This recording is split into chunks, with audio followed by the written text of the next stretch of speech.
तो गाइस तुम लोग इमेजिन करो कि तुम लोग एक ऐसी दुनिया में हो जहाँ पर किसी भी मॉन्स्टर को मारने से या किसी भी जीव को मारने से तुम्हें एक्सपीरियंस पॉइंट मिलता है और तुम्हारा लेवल अप होता है। और उसी दुनिया में तुम और तुम्हारी बहन जो कि अमर हैं वो कभी नहीं मरेंगे। और ये चीज एक व्हाइट लोटस गिल्ड वालों को पता चल जाती है जिन्हें ब्याकुरेन गिल्ड भी कहा जाता है। और वो लोग तुम्हें एक कालकोठरी में बंद कर देते हैं और समय आने पर अपने मनोरंजन के लिए तुम्हारी बहन के साथ गलत काम भी करते हैं। तो गाइस इमेजिन करो कि तुम इस सिचुएशन में क्या करते और खुद को पावरफुल बनाने के बाद तुम उन लोगों को कितनी बुरी मौत मारते। तो गाइस ऐसा ही कुछ होने वाला है इस मांगा में। और गाइस तुम लोग मेरा यकीन करो तुम्हें इस मांगा में काफी ज्यादा मजा आने वाला है। तो गाइस बिना टाइम वेस्ट करिए चलिए सीधे इस वीडियो को स्टार्ट करते हैं। तो गाइस वीडियो स्टार्ट करने से पहले मैं आपको थोड़ा सा बता दूं कि दिस इज माय फर्स्ट मांगा एक्सप्लेनेशन। इससे पहले मैंने कोई भी मांगा कभी भी एक्सप्लेन नहीं करी है। तो गाइस ये वीडियो देखने के बाद आप कमेंट में रिव्यू भी दे सकते हो कि आपको ये मेरी फर्स्ट मांगा एक्सप्लेनेशन के हिसाब से कैसी लगी। तो स्टोरी की शुरुआत में हमें एक डीमन का किला दिखाया जाता है जिसके अंदर एक डीमन किंग बैठा होता है और डीमन किंग के साथ उसके काफी सारे डीमंस भी होते हैं। और उसी के सामने हमें एक बंदे को दिखाया जाता है जो कि एक स्वॉर्डमैन होता है और उसका नाम इशिकी शैया होता है जो कि डीमन किंग के ऊपर अटैक करने के लिए बिल्कुल रेडी होता है। और फिर वो डीमन किंग से बोलता है कि चलो फिर शुरू करते हैं। और ये बोलकर वो तुरंत ही डीमन किंग के सारे डीमंस काफी तेजी से मारने लग जाता है। और फिर हमें उसी के एक और टीममेट को दिखाया जाता है जो कि एक वॉरियर होता है और वो चलता हुआ लकड़ी का टुकड़ा डीमन किंग के ऊपर काफी तेजी से थ्रो कर देता है। पर डीमन किंग उसे काफी आसानी से ब्लास्ट कर देता है।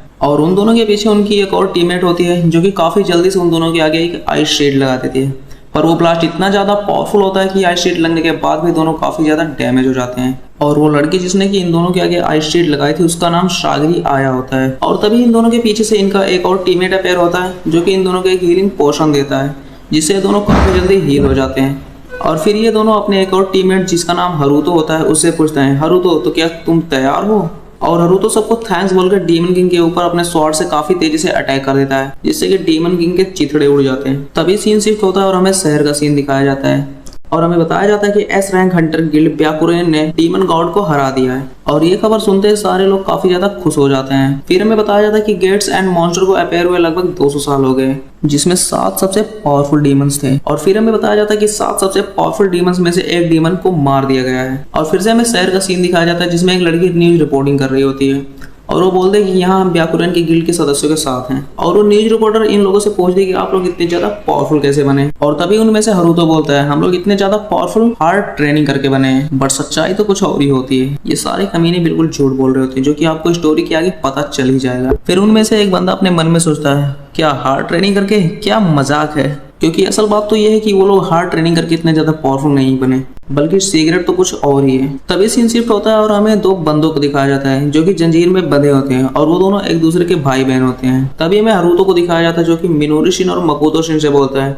तुम लोगों का धन्यवाद, तुम ही लोगों की वजह से हम इतने ज्यादा पावरफुल हुए हैं। और उसके सर को 2 हिस्सों में तुरंत ही काट देता है। मकोतो जो कि हमारे इस सीरीज का एमसी होने वाला है, एमसी मतलब मैन कैरेक्टर। फिर हमें बताया जाता है कि ये एक ऐसी दुनिया जहाँ पे आपको अपना लेवल अप करने के लिए लोगों को मारना पड़ेगा, चाहे वो मॉन्स्टर्स हो या इंसान हो।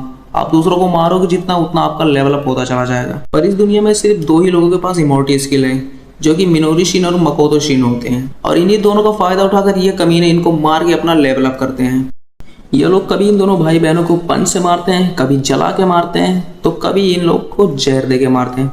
क्योंकि इन दोनों को जितनी बार भी मारा जाएगा और जिन जिन तरीकों से मारा जाएगा इनका बॉडी उसी हिसाब से एक प्रतिरक्षा डेवलप कर लेता है। मतलब अगर आप इन दोनों भाई बहनों को एक बार जला के मारोगे तो नेक्स्ट टाइम इनका बॉडी फायर रेजिस्टेंस हो जाएगा। अगर इन दोनों को आप जहर दे के मारोगे तो नेक्स्ट टाइम इनकी बॉडी पॉइजन प्रूफ हो जाएगी। इसीलिए ये लोग इन दोनों भाई बहनों को अलग अलग तरीकों से मारते हैं और अपना लेवल अप करते हैं जिससे इन लोगों को काफी ज्यादा लेवल अप होता है और ये लोग काफी ज्यादा पावरफुल होते चले जाते हैं। फिर वहाँ पर कोंगो सागरी से बोलता है, अभी मैं काफी मजबूत नहीं, मुझे अभी और मजबूत बनना है। फिर हरुतो वहाँ पर बोलता है, ये लोग काफी ज्यादा सहन शक्ति वाले हैं और इन्हें मार के आज मैं काफी ज्यादा थक गया हूँ और मैं अभी कुछ पीने के लिए जा रहा हूँ। और वो ये बोलकर वहां से जाने लगता है।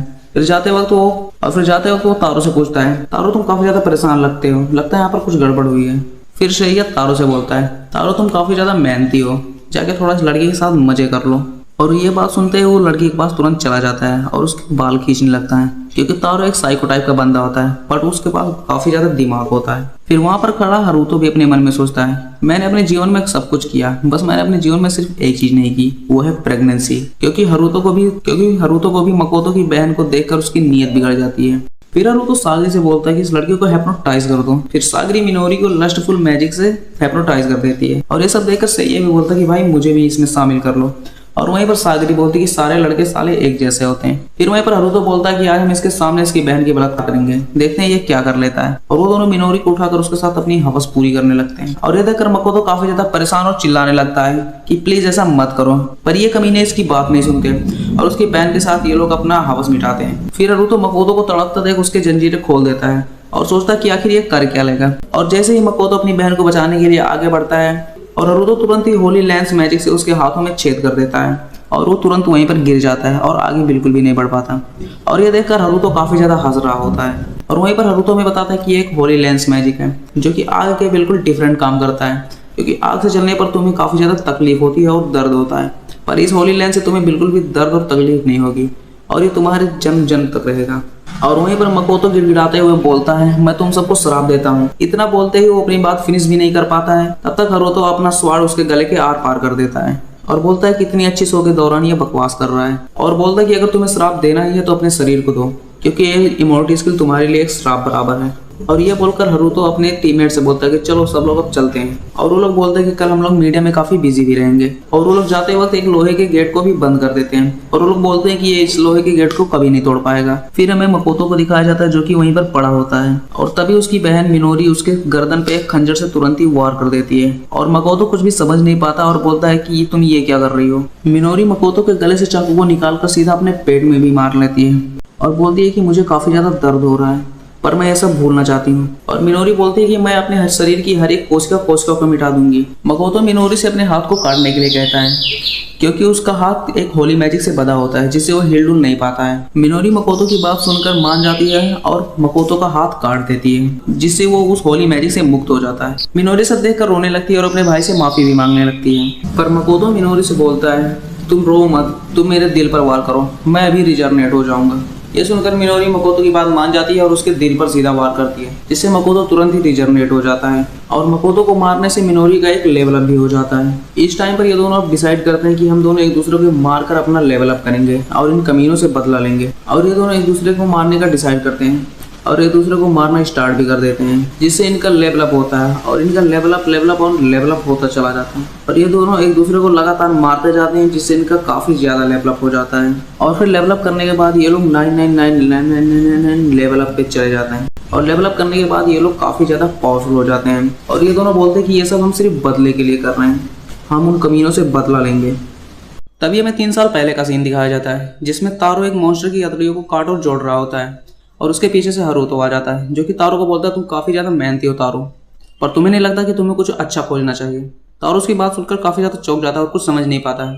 फिर हरुतो तारो को अपने पीछे आने के लिए बोलता है और सभी को इकट्ठा बुलाता है और उन सबसे कहता है कि तुम लोगों का फ्यूचर काफी ज्यादा ब्राइट होने वाला है और तुम्हारा फ्यूचर उस महिमा से भरा होगा जो कि किसी मनुष्य को प्राप्त भी नहीं हुआ। तभी हरुतो उन सबको वार्निंग देते हुए कहता है कि ये चीज करने के बाद तुम लोग डार्कनेस में फंस जाओगे और शायद उससे कभी बाहर भी नहीं निकल पाओ, पर क्या तब भी तुम लोग मेरे साथ आना चाहोगे। ये सारी बातें सुनकर वो लोग भी समझ जाते हैं कि आखिर हरुतो किस चीज के बारे में बात कर रहा है, क्योंकि हरुतो कुछ तो गलत करने वाला है जैसे हम लोग काफी ज्यादा पावरफुल होने वाले हैं। और फिर हरुतो उन सबको अपने पीछे बुलाकर लाता है और एक कमरे का एक ढक्कन खोलता है जिसके नीचे सीढ़ियां गई होती है और ये सीढ़ियां देखकर ये लोग काफी ज्यादा चौंक जाते हैं और ये लोग सोचते हैं कि हम लोगों को तो पता ही नहीं था कि गिल्ड में एक ऐसा भी कमरा है, ये तो ऐसा लगता है जैसे यहाँ पर किसी को सजा देने के लिए बनाया गया हो। और फिर हरुतो उन सबको नीचे लेकर आता है और उस कमरे पर लगे फिंगरप्रिंट पर अपना हाथ रखता है जिससे वो कमरा खुल जाता है और हरुतो उन लोगों को 2 इंसानों को दिखाता है जो कि वहाँ पर बधे हुए और काफी बुरी हालत में पड़े हुए होते हैं और वो अपने टीममेट्स को बताता है कि ये मिनोरी शिन और मकोतो शिन है। और ये देखकर इसके टीममेट्स काफी डर जाते हैं और जिसमें से शेया बोलता है तुमने इन सबके साथ क्या किया, ये लोग काफी बुरी हालत में है। और हरुतो बोलता है कि चिंता मत करो, ये मानव जैसे दिखते हैं पर ये मानव नहीं, ये दोनों भाई बहन एक अमर जनजाति के हैं जो कि माना जाता है कि ये लोग विलुप्त हो गए पर अभी भी ये लोग जिंदा हैं, जो कि पूरे दुनिया में सिर्फ यही दोनों हैं। और ये कहते ही हरुतो अपने स्वॉर्ड से सीधा उस बंदे के ऊपर अटैक कर देता है जिससे उसकी खोपड़ी आदि छिल जाती है और फिर तुरंत ही वो रीजनरेट हो जाता है। पर उसके टीममेट्स उससे पूछते कि ये बात तो सही है, ये दोनों अमर है, पर इससे हमारे ग्लोरी का क्या लेना देना है, पर इससे हम लोग पावरफुल कैसे बनेंगे, तुमने तो कहा था हम लोग इससे पावरफुल बनेंगे।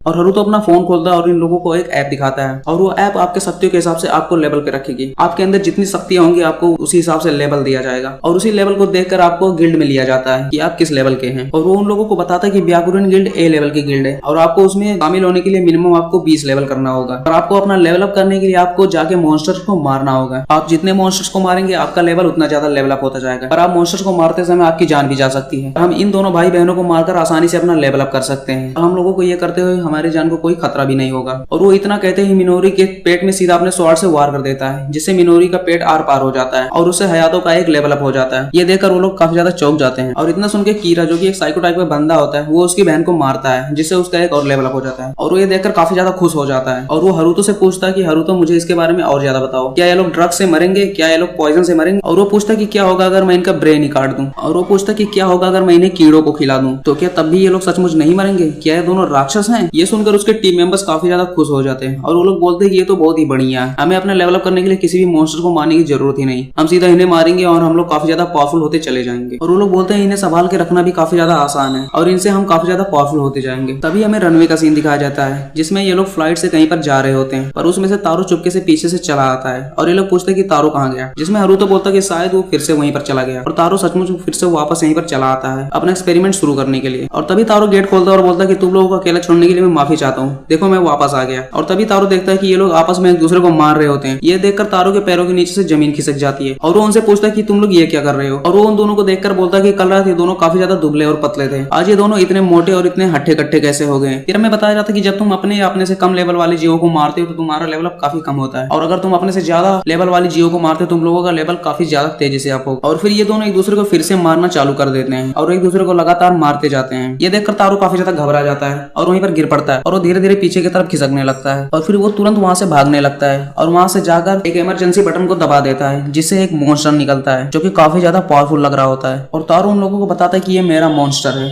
जिसका नाम चिमारा चान है। और फिर उसकी बहन मिनोरी बोलती है कि चलो भाई फिर शुरू करते हैं, अब हमारा बदला लेने का समय आ गया है। और वो ये बोल के अपने बहन मिनोरी को पीछे हटने के लिए बोलता है और वो सीधा चिमेरी चान यानी उस मॉन्स्टर के आगे चला जाता है और उस मॉन्स्टर से बोलता है मैं तुम्हारा ध्यान रखूंगा और मैं तुम्हें काफी ज्यादा खाना भी खिलाऊंगा, शांत हो जाओ। पर वो मॉन्स्टर मकोतो की बात नहीं सुनता है और सीधा उसके ऊपर अटैक कर देता है और अटैक के बाद मकोतो साइड हट जाता है, जिससे वो मॉन्स्टर जाकर सीधा दीवार पे टकराता है, जिसे देखकर मकोतो बोलता है कि इसकी स्पीड तो नेक्स्ट लेवल है। तभी कारो दूर से एक स्किल यूज करता है और मकोतो के हाथ पे एक कट लगा देता है, क्योंकि कारो के पास एक ऐसी स्पेशल स्किल होती है जिसकी मदद से वो अपने हाथ को कहीं भी इधर उधर ले जा सकता है, ना कि सिर्फ हाथ को बल्कि वो किसी भी वस्तु को इधर उधर ले जाके उसका उपयोग भी कर सकता है, किसी मॉन्स्टर को मारने के लिए या किसी भी काम के लिए। यह एक बहुत ही रेयर स्किल है जो कि सिर्फ कारो के पास है। और इतना सब होते ही मकोतो हमारा संभल भी नहीं पाता है तब तक कि वो मॉन्स्टर अपने पंजे से हमारे मकोतो के ऊपर अटैक कर देता है और हमारे मकोतो के हाथ पर बहुत ही गहरा कट लग जाता है। और फिर वो मॉन्स्टर अपनी पूंछ से मकोतो के पैर को भी जकड़ लेता है और दूर उठा के फेंक देता है और फेंकने के बाद मकोतो दूर जाके गिरता है और मॉन्स्टर तुरंत ही बहुत तेजी से आके फिर से अपने पंजे से उसके ऊपर अटैक कर देता है, जिससे उसका पूरा हाथ ही कट जाता है। और तभी कारो मकोतो से बोलता है तुम चाहे जितना अपना लेवल अप कर लो तो मेरे मॉन्स्टर का सिर्फ आज खाना ही बन। ये सब देखकर उसकी बहन काफी ज्यादा डर जाती है, पर मकोतो तुरंत ही वहां से उठ जाता है और काफी जल्दी उसका हाथ तुरंत ही हील हो जाता है। ये देखकर कारो भी काफी ज्यादा चौंक जाता है कि लगता है इसे इस स्किल के साथ मारना लगभग इम्पॉसिबल है। फिर वो अपने मॉन्स्टर को ऑर्डर देता है कि जाके उसे खा लो और वो मकोतो से बोलता है कि तुम चाहे जितनी भी बार पुनर्जनन कर लो पर तुम मेरे मॉन्स्टर के सामने कुछ भी नहीं, आज तुम मेरे मॉन्स्टर का खाना ही बनोगे। और तभी वो मॉन्स्टर एक ही बाइट में उसके पूरे पेट को खा जाता है, पर मॉन्स्टर मकोतो को खाते ही तुरंत मर जाता है। ये देखकर कारो काफी ज्यादा घबरा जाता है और बोलता है कि ये क्या हो गया, वो कुछ समझ नहीं पाता है। इतने में ही हमारा एमसी तुरंत ही हील हो जाता है और फिर कारो हमारे एमसी को देखकर बोलता है कि तुम फिर से उत्पन्न हो गए। और वो काफी ज्यादा गुस्से में हमारे एमसी के ऊपर तुरंत अटैक कर देता है और लगातार खंजर से उसके ऊपर वार पे वार किया जाता है, जिससे हमारे एमसी का काफी ज्यादा खून बहने लगता है। और वो हमारे एमसी से बोलता है कि अब तुम खून बहाना बंद करो क्योंकि अब तुम मरने वाले हो, पर उसे क्या पता हमारे एमसी तो कभी मरेगा ही नहीं। और तभी हमारे एमसी का खून कारो के ऊपर पड़ता है जो कि जाकर उसके स्किन को जलाने लग जाता है, क्योंकि हमारे एमसी का खून अब खून नहीं रहा बल्कि वो पॉइजन के रूप में काम करने लगता है। और तभी हमें स्किल पॉइजन के बारे में बताया जाता है जिसमें हमारे एमसी का पूरा मांस और ब्लड पूरा पॉइजन के रूप में बदल जाता है, क्योंकि कारो हमारे एमसी को अलग अलग तरीकों से मारता है, जिसमें कई बार वो हमारे एमसी को पॉइजन देके मारता है, इसीलिए हमारे एमसी का पूरा ब्लड और मांस जो कि पॉइजन के रूप में बदल जाता है। और फिर तभी हमारा एमसी कारो को बोलता है मैं तुम्हारा जहर तुम्हें ही वापस कर रहा हूँ, क्योंकि कारो ने हमारे एमसी को कई बार जहर देके मारा था, इसीलिए हमारा एमसी बोलता है कि अब मैं तुम्हें तुम्हारा जहर वापस कर रहा हूँ। तभी हमारा एमसी अपना हाथ काट के और वो ब्लड कारो के मुंह में गिराने लग जाता है और वो तेजी से कारो को किक मारता है, जिससे कारो दूर जाके गिरता है और कारो चिल्लाने लगता है कि बस करो नहीं तो मैं मर जाऊंगा। फिर हमारा एमसी बोलता है कि जब हम चिल्लाए थे तब तुम क्या रुके थे? नहीं ना, अगर बात यहाँ पर सिर्फ मेरी होती तो मैं तुम्हें छोड़ देता,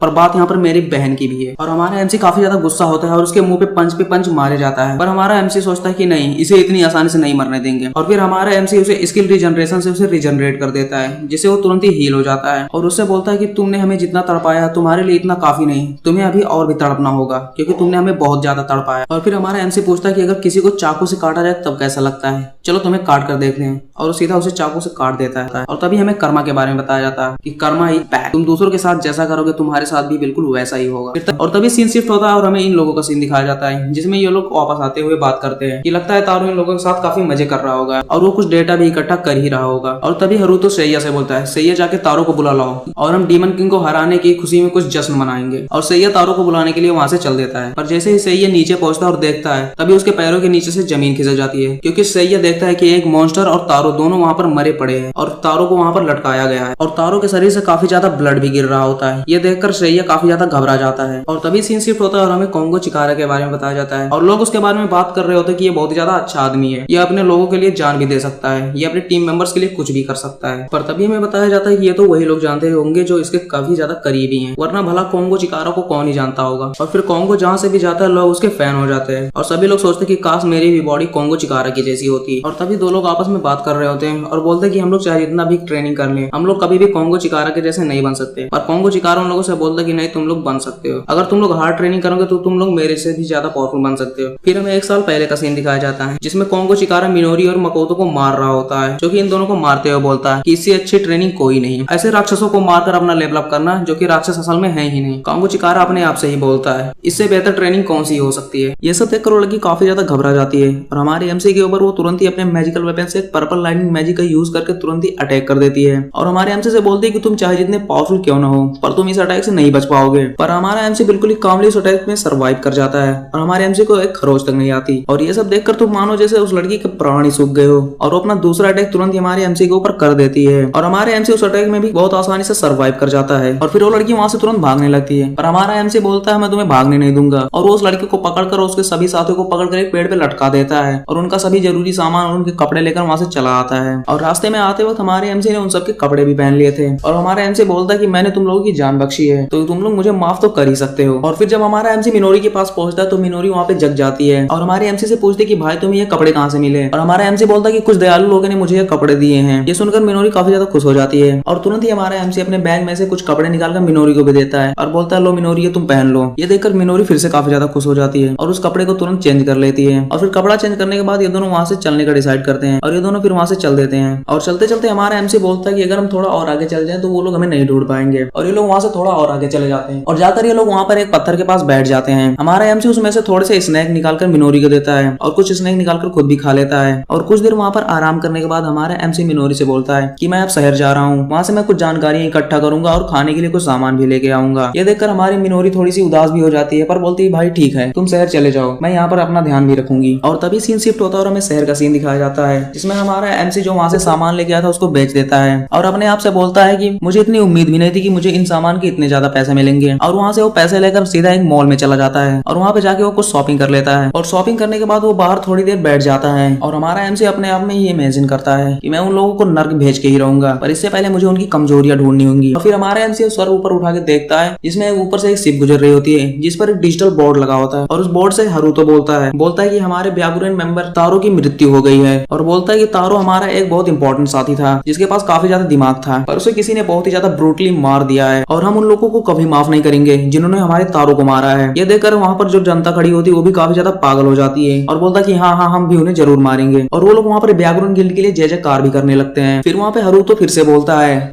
अगर तुम ये देख रहे हो तो तुम चाहे जहाँ भी हो मैं तुम्हें जरूर मारूंगा। और वो सभी लोगों से बोलता है कि जाके उन कमीनों को ढूंढो और उन्हें मार डालो। और ये सुनकर वहाँ पर जो पब्लिक होती है वो फिर से बोलती है कि जिन्होंने हमारे हीरो तारो को मारा है हम उन्हें जरूर मारेंगे। फिर हमारा एमसी अपने मन में बोलता है ये लोग खुद को निर्दोष साबित करने के लिए सब कर रहे हैं। और हमारा एमसी बोलता है कि अगर ऐसा है तो मैं तुम्हें नर्क में भेज के ही रहूंगा चाहे इसके लिए भी कुछ भी हो जाए। और हमें फिर कुछ दिनों बाद का सीन दिखाया जाता है जिसमें सारे गिल्ड मेंबर इकट्ठा बैठे होते हैं और वो लोग कुछ मीटिंग कर रहे होते हैं और वहाँ पर कांगो किसी को बहुत ही तेजी से मार रहा होता है और बोलता है मैंने तुम्हें जो जानकारी लाने के लिए कही थी वो तुमने नहीं लाया, तुम बिल्कुल ही बकवास हो। और उसको लगातार मारते जाता है। और वहीं पर श्रेया हरुतो से बोलता है कि हरुतो अगर वो लोग जाके उन्होंने सच बता दिया तब फिर हमारा क्या होगा। फिर हरुतो बोलता है कि कुछ नहीं होगा क्योंकि मैंने उन सबके ऊपर बाउंटी लगा दी है और वो बाउंटी पूरे के पूरे 500 मिलियन की है। अगर वो लोग जाके लोगों को बताएंगे भी कि वो लोग निर्दोष है और हमने उनके साथ ऐसा किया तो लोग उनके ऊपर विश्वास नहीं करेंगे बल्कि उन्हें पकड़कर हमारे पास ही ले आएंगे या फिर मार देंगे। यहीं पर तारो हमारे एमसी के ऊपर काफी ज्यादा गुस्सा कर रहा होता है और बोलता है उन्होंने मेरे भाई को इतनी बुरी तरीके से मारा है, मैं उन्हें नहीं छोड़ूंगा,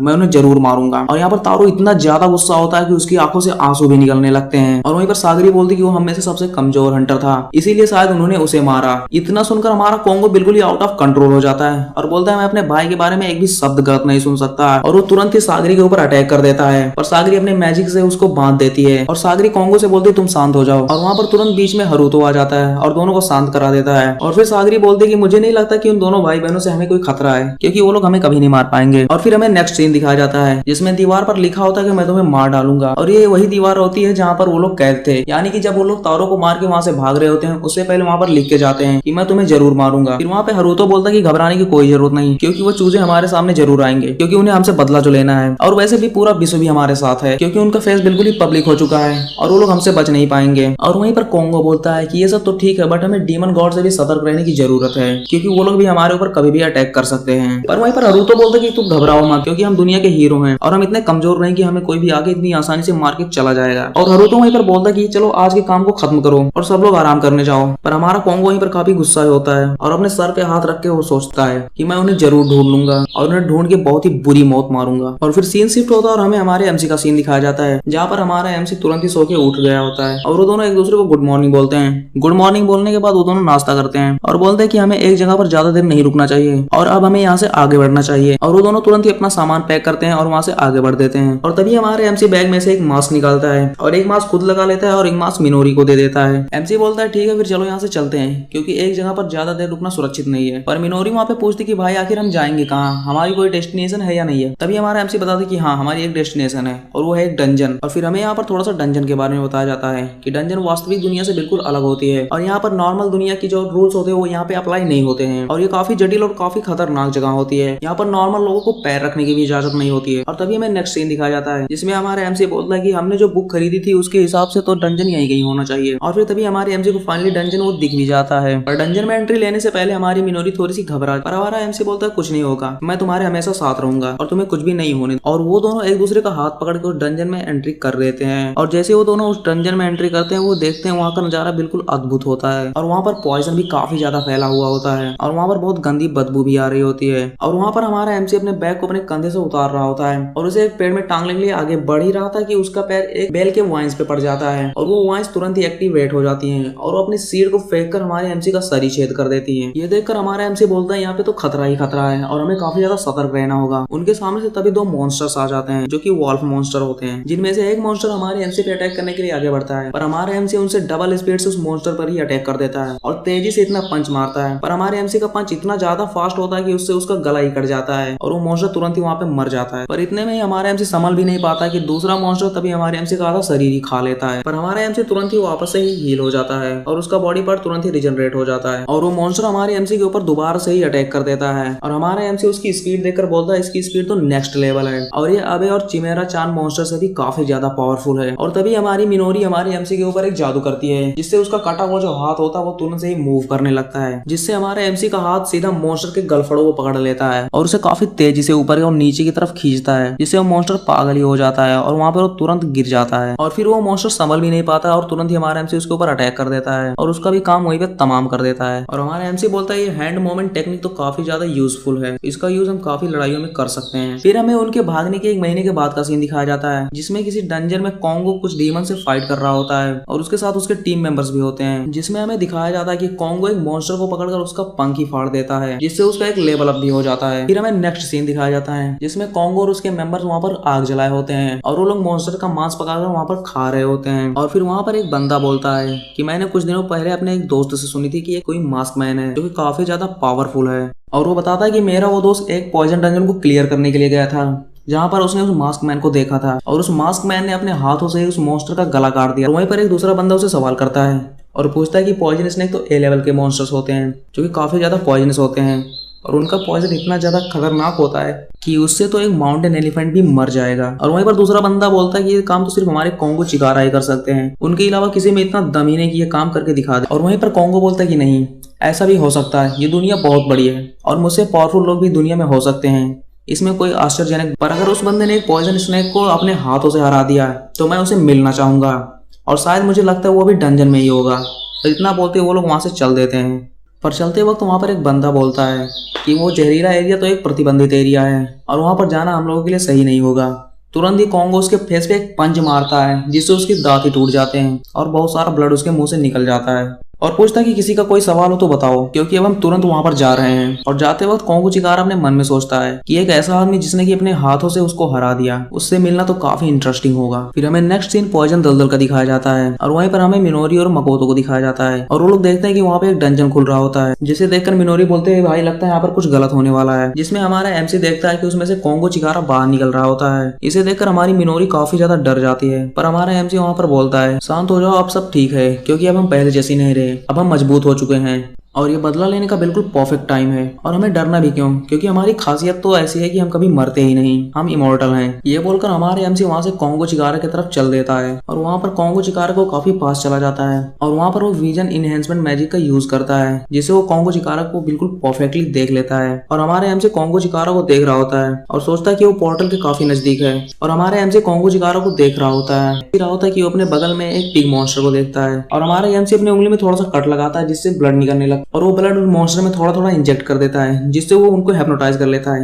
ये एक स्पेशल मैजिक होती है जिससे आप लोगों को हिप्नोटाइज कर सकते हैं अपना ब्लड दूसरे व्यक्ति में इंजेक्ट करके। और हमारे एमसी उन पिग्स को उनके ऊपर अटैक करने के लिए इशारा करता है, जिससे वो पिग्स काफी तेजी से उनकी तरफ दौड़ने लगते हैं। और कॉन्गो चिकारा उन्हें देखकर बोलता है कि ये वार्म अप के लिए बिल्कुल परफेक्ट है। कॉन्गो ये देखकर एक्साइट हो रहा होता है, पर उसके मेंबर्स की तो फट ही रही होती है। और कॉन्गो बोलता है डरपोको उनके ऊपर अटैक करो, उनसे डरो नहीं। कॉन्गो की बात सुनकर उसके टीममेट्स उन मॉन्स्टर्स पर अटैक कर देते हैं और उन सबको मार देते हैं। और फाइनली वो लोग वहां से आगे बढ़ने का डिसाइड करते हैं, बट तभी वो बंदा बोलता है कि कॉन्गो मुझे सांस नहीं आ रही, क्योंकि वहां पर काफी ज्यादा पॉइजन फैल चुका। पर कॉन्गो बोलता है कि जहरीले सुअर को मारने पर वो इस तरह की गंध नहीं छोड़ते हैं, यहाँ पर कुछ तो गड़बड़ है। इतना वो सोच ही रहा होता है कि हमारे एमसी तुरंत ही उसके ऊपर अटैक कर देता है, पर कॉन्गो उस अटैक को काफी आसानी से डॉज कर लेता है और बल्कि हमारे एमसी को एक पंच मारता है, जो कि हमारा एमसी थोड़ी पीछे जाके खड़ा हो जाता है और बोलता है कि अच्छा तो तुम हो वो मास्क मैन जिसके बारे में मैंने इतना सुना था। इतना कहते ही हमारे एमसी चाकू से उसकी गदेली की आर पार कर देता है, पर चाकू उसके गदेली की आर पार होने के बावजूद कॉन्गो हमारे एमसी का हाथ पकड़ लेता है और यहीं पर हमारा चैप्टर एंड हो जाता है। और फिर हम नेक्स्ट चैप्टर के सीन में देखते हैं कॉन्गो अपने हाथ से उस चाकू को निकाल लेता है और हमारे एमसी से बोलता है जैसे कि तुम्हारे बारे में मैंने सुना था कि तुम काफी ज्यादा पावरफुल हो, और वो सच है, तुम सच में काफी ज्यादा पावरफुल हो। और कॉन्गो हमारे एमसी को अपना टीम ज्वाइन करने के लिए ऑफर भी देता है और बोलता है कि मुझे मजबूत लड़के काफी ज्यादा पसंद है और जो लोग कमजोर होते हैं मुझे उनसे नफरत होती है, तो तुम मुझे ज्वाइन कर लो। अगर तुम ब्याकुरेन गिल्ड से जुड़ जाते हो तो तुम्हें नाम के साथ इज्जत, दौलत और शोहरत भी मिलेगी और तुम्हें काफी सारी लड़कियां भी मिलेंगी, तुम खूब मजे कर सकते हो, इसीलिए मैं तुम्हें ये ज्वाइन करने के लिए ऑफर दे रहा हूँ। और चिकारो फिर से हमारे एमसी से पूछता है कि तुम्हें क्या लगता है, क्या ये एक बढ़िया ऑफर नहीं है? पर हमारा एमसी कुछ भी उसे जवाब नहीं देता है और कॉन्गो फिर से बोलता है कि जैसा मैंने तुम्हें शुरुआत में ही बता दिया, मुझे मजबूत लोग काफी ज्यादा पसंद और कमजोर लोगों से मुझे काफी ज्यादा नफरत है। इतना बोलकर वो अपने ही टीममेट के सर पर एक तेजी से लात मारता है और उसके सर को कुचल देता है। फिर कॉन्गो कहता है मुझे कमजोरों को मारने में बहुत मजा आता है, क्योंकि वो सारे एक ही प्रकार का रिएक्शन देते हैं और जब वो रिएक्शन देते हैं तो मुझे बहुत मजा आता है। उनके चेहरे से वो डर मुझे साफ झलकता है, ये देखकर मैं इंजॉय करता हूँ और ये सच में उन्हें मारना बहुत मजे का काम है। ये सुनकर हमारे एमसी को काफी तेज गुस्सा आता है और हमारे एमसी अपने पंच से उसके सर पर अटैक कर देता है, पर कॉन्गो उसे काफी आसानी से डॉज कर लेता है और हमारे एमसी का हाथ पकड़ लेता है। और हमारे एमसी का हाथ पकड़ने के बाद ये अपने मुक्के से हमारे एमसी पर अटैक कर देता है, पर हमारे एमसी भी उसे डॉज कर लेता है। फिर ये लात से अटैक करता है, फिर हमारा एमसी उसे डॉज कर लेता है, बट हमारा एमसी वहाँ पे संभल नहीं पाता है। तुरंत ही ये एक जानलेवा पंच से वार कर देता है, जिससे वो हमारे एमसी को लग जाता है और वो दूर जाके एक पेड़ के पास गिरता है। और कॉन्गो बोलता है कि मैं तुम्हारे हर हमले का जवाब दूंगा और मैं तुम्हें यहाँ पे दिखाऊंगा कि हम में से कौन ज्यादा पावरफुल है। इतने में हमारे एमसी कॉन्गो के ऊपर एक चाकू से अटैक कर देता है और उसके पेट में वो चाकू काफी तेजी से मार देता है, पर इसके बाद भी उसकी स्किन इतनी सख्त होती है कि उसको एक स्क्रैच तक नहीं आता और बोलता है कि तुम अपनी इस घटिया ब्लेड से मुझे खरोच तक नहीं ला सकते और अब तो तुम्हें मेरी शक्ति का अंदाजा हो ही गया होगा। फिर हमारा एमसी बोलता है कि तुम चुप रहो, तुम बोलते बहुत हो। और इतना बोलकर हमारा एमसी उसके ऊपर काफी स्पीड से अटैक कर देता है और चाकू से काफी तेजी से उसके ऊपर वार कर रहा होता है, पर उसका एक भी वार उसके ऊपर कामयाब नहीं होता है, क्योंकि उसकी स्किन काफी सख्त होती है और उसकी पावर्स भी काफी ज्यादा होती हैं। कॉन्गो हमारे एमसी के ऊपर एक रिवर्स अटैक करता है और हमारे एमसी को तेजी से एक किक मारता है, जिससे हमारे एमसी दूर जाके उस पॉइजन के दलदल में गिर जाता है। और कॉन्गो को वहाँ पे लगता है कि हमारे एमसी वहाँ पे मर गया, पर हमारे एमसी दूर से चाकू फेंक के उसे मारता है, जिससे उसे कंधे में थोड़ा सा चाकू लग भी जाता है। कॉन्गो सब देखकर काफी ज्यादा शॉक हो जाता है और बोलता है कि तुम जहर से कैसे बच गए? नॉर्मल लोगों की स्किन उस जहर में जल जाती है, पर तुम्हारी स्किन नहीं जली। इतना बोलकर कॉन्गो ने हमारे एमसी के ऊपर अटैक कर दिया था, पर यहाँ पर हमारे एमसी भी कुछ कम नहीं है। हमारा एमसी भी उसके अटैक पे डॉज किए जा रहा है और कॉन्गो लास्ट में जमीन पर एक बहुत तेज पंच मारता है, जिससे पूरी जमीन वहाँ की फट जाती है और जमीन फटने की वजह से वहाँ पे काफी तेज हवा निकलती है, जिसकी वजह से हमारे एमसी का मास्क गिर जाता है। फिर कॉन्गो हमारे एमसी को देख के बोलता है, ओ अच्छा ये तो तुम हो, तो फाइनली तुम मुझे मिल ही गए और आज मैं तुम्हें जिंदा नहीं छोड़ने वाला। कॉन्गो बोलता है, मैं तुम्हें कब से ढूंढ रहा था मकोतो। इतना बोल के कॉन्गो कुछ स्टोन को हमारे एमसी की तरफ थ्रो करता है, जिसमें से एक स्टोन हमारे एमसी के सीधे हाथ पे लगता है, जिससे हमारे एमसी का हाथ भी कट जाता है, जिससे हमारे एमसी को काफी ज्यादा दर्द होता है। और इसी बीच तुरंत कॉन्गो हमारे एमसी के ऊपर दोबारा से अटैक कर देता है, जिसमें वो हवा में उड़कर हमारे एमसी के ऊपर एक तेजी से किक मारता है। पर हमारे एमसी उस अटैक को डॉज कर लेता है और वहां से हट जाता है। और वहां से हटने के बाद हमारा एमसी एक रिवर्स अटैक करता है, जिसमें हमारा एमसी एक सीधा पंच उसके फेस पे मारता है। बट गाइस रियली कॉन्गो एक मॉन्स्टर की तरह होता है, इतनी तेज पंच के बावजूद भी वो हिलता तक नहीं है और बोलता है हाँ बस इतना ही। और वो बोलता है कि अब मैं तुम्हें बताऊंगा कि पंच किसे कहते हैं। इतना बोलकर वो तेजी से हमारे एमसी के सीधा फेस पे एक पंच मारता है और उसका पंच काफी ज्यादा पावरफुल होता है और हमारा एमसी दूर जाके एक चट्टान में टकराता है और उसका काफी ज्यादा ब्लीडिंग भी हो रहा होता है। यहाँ पे गाइस अगर हमारे एमसी के पास इमोर्टी स्किल ना होती तो हमारे एमसी यहाँ पर तुरंत ही मर जाता, पर हमारा एमसी उस चट्टान में से हिलते डुलते बाहर निकलता है और तुरंत ही हील हो जाता है और उसके अंग जो भी डैमेज थे वो रिजनरेट हो जाते हैं। और अब कॉन्गो चिकारा हमारे एमसी को थोड़ा सा डराने की कोशिश करता है और बोलता है कि तुम्हें वो याद है कि मैं तुम्हें कैसे मारता था। पर हमारा एमसी यहाँ पर अपने दिमाग से काम लेता है और वो मूव टेक्निक की मदद से अपने हाथ को उसके पीछे मूव कराकर सीधा उस पर एक पंच मारने की कोशिश करता है। पर कॉन्गो इसे सेंस कर लेता है और उस पंच को डॉज कर देता है और वो बोलता है कि तुम्हें सच में लगता है कि तुम मुझे इस तरीके के नॉनसेंस चीजों से हरा सकते हो। इतना बोल के कॉन्गो ने हमारे एमसी की पेट पे एक सुपर किक मारी, जिससे हमारे एमसी वहाँ पे तुरंत गिर गया और गिरने के बाद कॉन्गो ने हमारी एमसी की फेस पर लात रखकर तेजी से नीचे की तरफ दबा दिया। और कॉन्गो हमारे एमसी से पूछता है कि तुम मुझे एक जवाब दो, तुम इतने कम समय में इतने ज्यादा पावरफुल कैसे हो गए। पर हमारा एमसी कुछ भी जवाब नहीं देता है और कॉन्गो बोलता है जब तक तुम मुझे जवाब नहीं दोगे मैं तुम्हें तब तक मारूंगा। और तभी यहाँ पर कॉन्गो को थोड़ा सा दिमाग चलता है और बोलता है कि अगर तुम यहाँ पे हो मतलब तुम्हारी बहन भी यहाँ पे आस ही पास होगी। और कॉन्गो कहता है जब मैं तुम्हें मार दूंगा यहाँ पे फिर मैं तुम्हारी बहन के पास जाऊंगा और देखूंगा कि क्या वो अब भी उतनी मजेदार है। इतना बोलकर वो हमारे एमसी के सर को पैर से दबाकर कुचल देता है, जिससे हमारे एमसी का पूरा सर ही फट जाता है और बोलता है इससे पहले तुम यहाँ पर रिजनरेट हो जाओ, मुझे तुम्हें यहाँ पर बांधना होगा। पर कॉन्गो की नज़र जैसे ही वहाँ से हटती है तुरंत हमारे एमसी वहाँ से गायब हो जाता है और गायब होकर हमारा एमसी तुरंत ही वहाँ पर हील हो जाता है। तो देखकर कॉन्गो कहता है कि जब तुम मुझे मिले थे तो फिर तो तुम इतनी जल्दी हील नहीं होते थे, अब तुम इतनी जल्दी कैसे हील हो जाते हो।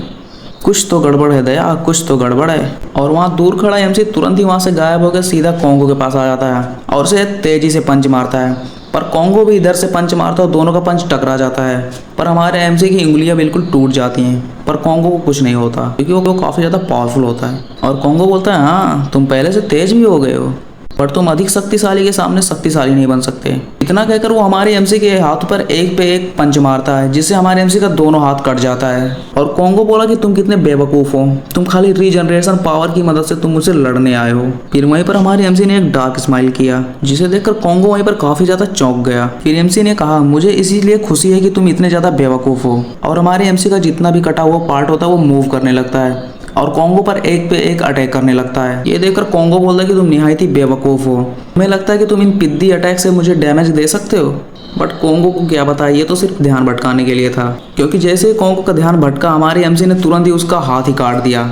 पर फिर से कॉन्गो ने हमारे एमसी के ऊपर अटैक किया। हमारे एमसी ने अपने सारे टुकड़ों को एक में जोड़कर और उसके अटैक को डॉज किया, मतलब गाइस उसके पंच के सामने अपना पंच ले आया, जिससे कॉन्गो का दूसरा हाथ भी कट गया। जिसके बाद सीन शिफ्ट होता है और हमें हरुतो को दिखाया जाता है और सैया हरुतो से कहता है मैंने आसपास में चिकारा को नहीं देखा, वो पता नहीं कहाँ चला गया। फिर हरुतो कहता है कि शायद वो उन दोनों के पीछे गया होगा। आखिरकार वो दोनों उसके लिए एक अच्छे पंचिंग बैग जो थे, तुम चिंता मत करो, अगर उसने उन दोनों भाई बहनों को पकड़ा तो उन्हें वो यहाँ पे जरूर लेके आएगा, फिर हम लोग उन दोनों को काफी बुरी मौत मारेंगे। और वहाँ पर रैंडमली दौड़ते दौड़ते एक बंदा आ जाता है जो कि काफी ज्यादा परेशान लग रहा होता है और वो अपने मुंह पे हाथ रख के बोलता है कि हमें एक पैकेज आया है। ये सुनकर ये दोनों सोचते हैं पैकेज, हमें किसने पैकेज भेज दिया। और वो दोनों पैकेज देखने के लिए तुरंत पैकेज के पास आ जाते हैं। तभी सैया उस पैकेज को खोलता है और पैकेज खोलने के बाद उसके पैरों तले जमीन खिसक जाती है, क्योंकि उस पैकेज में कॉन्गो का हाथ और उसके कुछ ऑर्गन थे।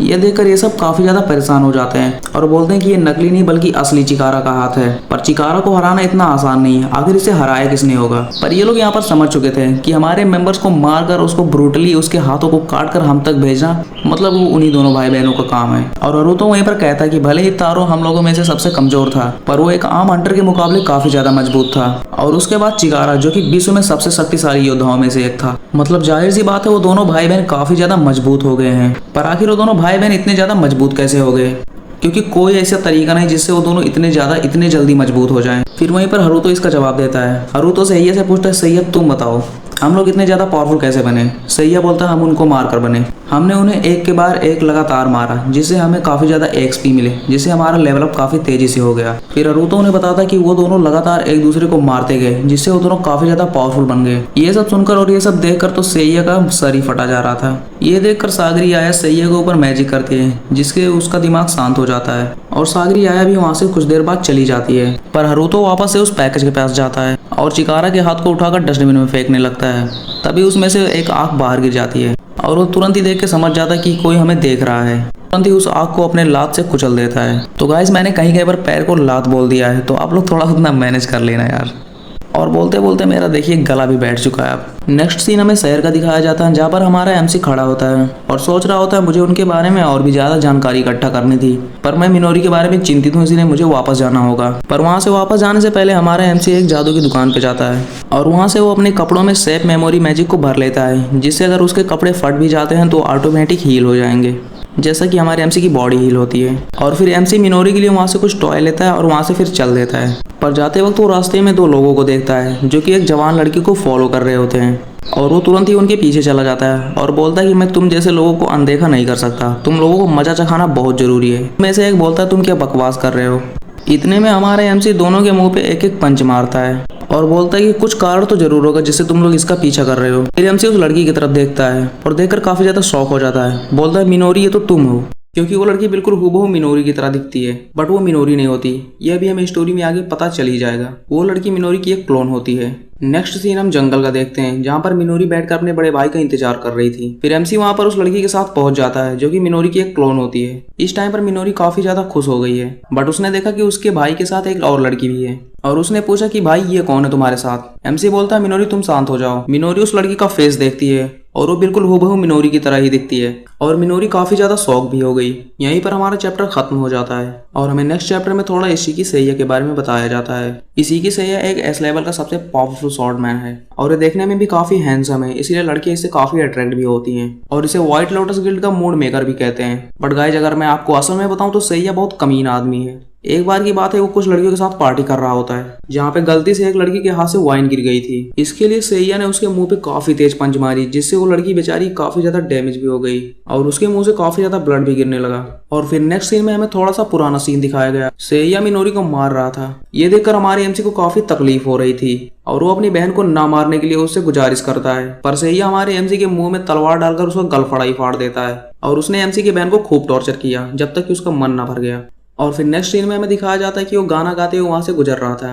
तभी उसने हरुतो और तारो को देखा और वो दोनों उस कमरे में जा रहे थे जहाँ पर केवल हरुतो ही जाता था और दूसरों का प्रवेश वहाँ पे वर्जित था। सैया इतने में दीवार के पास जाकर छुप जाता है और उन दोनों को देखने लगता है। फिर हरुतो कहता है कि सैया दूसरों को ऐसे छिप के देखना गलत बात है और फिर सैया दीवार के पास से बाहर निकल आता है और बोलता है मैं तो खाली ये जानने की कोशिश कर रहा था कि आखिर तुम दोनों जा कहाँ रहे हो। हरुतो बोलता तुम हमारे पीछे आओ, हम तुम्हें दिखाते हैं, और वो उसे उस कमरे में लेके जाता है जहाँ पर उसने देखा कि यहाँ पर तो मिनोरी की काफी सारी क्लोन्स हैं। हरुतो कहता है कि तारो ने व्हाइट लोटस टेक्नोलॉजी का यूज करके इन क्लोन्स को बनाया है, बट इससे भी बुरी बात यह है कि हमें इन्हें मारने पर कोई भी एक्सपीरियंस पॉइंट नहीं मिलेंगे और इनमें पुनर्जन्म की क्षमता भी नहीं, मतलब ये रीजनरेट भी नहीं होंगे। इन्हें लगभग 10 बार मारने के बाद इनकी रीजनरेशन कैपेबिलिटीज खत्म हो जाएंगी। ये क्लोन्स बिल्कुल ही बेकार हैं, इसीलिए हम इन्हें फेंक रहे हैं। सैया बोलता है कि इन्हें फेंको मत और मुझे इनके बारे में और बताओ और इन डॉल्स को मुझे दे दो। तारो बताता है कि इन डॉल्स में कोई भी भावना नहीं है, यानी इनमें कोई भी फीलिंग्स नहीं होती हैं। तुम जो भी इन्हें कमांड दोगे या आंख मूंद कर उसे फॉलो करेंगी। फिर दोबारा तारो इसी से कहता है आखिर तुम इसका करोगे क्या। सैया बोलता है मैं इन्हें अपने मजे के लिए यूज करूंगा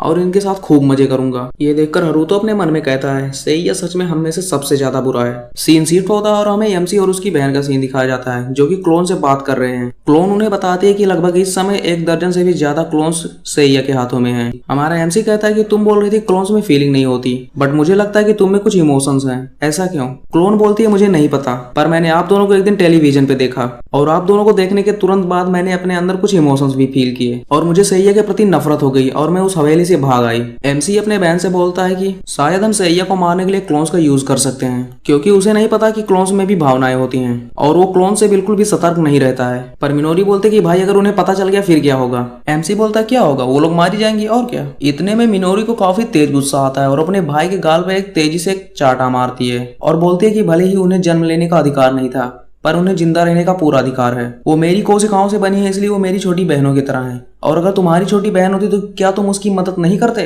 एमसी बोलता है नहीं, अगर वो क्लोन वहां पे काम करते हैं तो उन क्लोन्स का यूज करके उसे मारना काफी आसान होगा। बट फाइनली एमसी उन क्लोन्स को बचाने का डिसाइड करता है और साथ ही इसीकी को मारने का भी डिसाइड करता है और वो लोग वहां से चल भी देते हैं। फिर नेक्स्ट सीन हमें इसीकी के पैलेस का दिखाया जाता है, जहाँ पर वो उन क्लोन्स को प्रताड़ित कर रहा होता है और वो उन क्लोन से कह रहा होता है कि आखिर तुम में से एक क्लोन भाग कैसे गई, आखिर किसी ने उसे रोका क्यों नहीं। और वो उन्हें ऑर्डर देता है कि जाओ और उस क्लोन को ढूंढ के लेके आओ। वो क्लोन्स उस क्लोन को ढूंढने के लिए वहां से चल भी देती हैं। सीन यहीं पर शिफ्ट होता है और हमें नेक्स्ट सीन शहर का दिखाया जाता है, जिसमें मिनोरी के दूसरी क्लोन्स ने उस भागे हुए क्लोन को पकड़ लिया। बट गाइज वो सब एक जाल था, क्योंकि उस क्लोन की जगह पे मिनोरी खुद क्लोन बनकर चली जाती है और जो रियल क्लोन होती है वो एमसी के साथ होती है। जाते वक्त एमसी मिनोरी को अपने कान भी दे देता है और बोलता है अगर कुछ वहां पर गलत हो तो मैं तुरंत ही वहां पर सुन लूंगा और तुरंत वहां पर पहुंच जाऊंगा। ये क्लोन्स मिनोरी को पकड़कर सैया के सामने पेश करती हैं और बोलते हैं कि हमने भागे हुए क्लोन नंबर 10 को पकड़ लिया है। सैया मिनोरी से बोलता है आखिर तुम्हारी हिम्मत कैसी हुई यहाँ से भागने की। सैया को गाइस यहाँ पे लग रहा होता है कि वो क्लोन है, बट असल में वो मिनोरी होती है, जैसा कि मैंने आपको पहले भी बताया था। मिनोरी बोलती है सर मुझे माफ कर दें, मैं एक आदमी का पीछा करते करते गलती से थोड़ी बाहर चली गई। सैया बोलता है ठीक है, पर अगर तुमने दोबारा ऐसा किया तो तुम्हें इसकी सजा जरूर मिलेगी। ये बोलकर सैया वहां से चला जाता है। मिनोरी को वहां से दूसरे कमरे में ले जाया गया, जहां पर मिनोरी कमरा खुलते ही देखकर काफी ज्यादा चौंक गई है, क्योंकि उसके सामने क्लोन्स की काफी सारी लाशें पड़ी होती हैं और कुछ क्लोन उन लाशों को ठिकाने भी लगा रही होती हैं।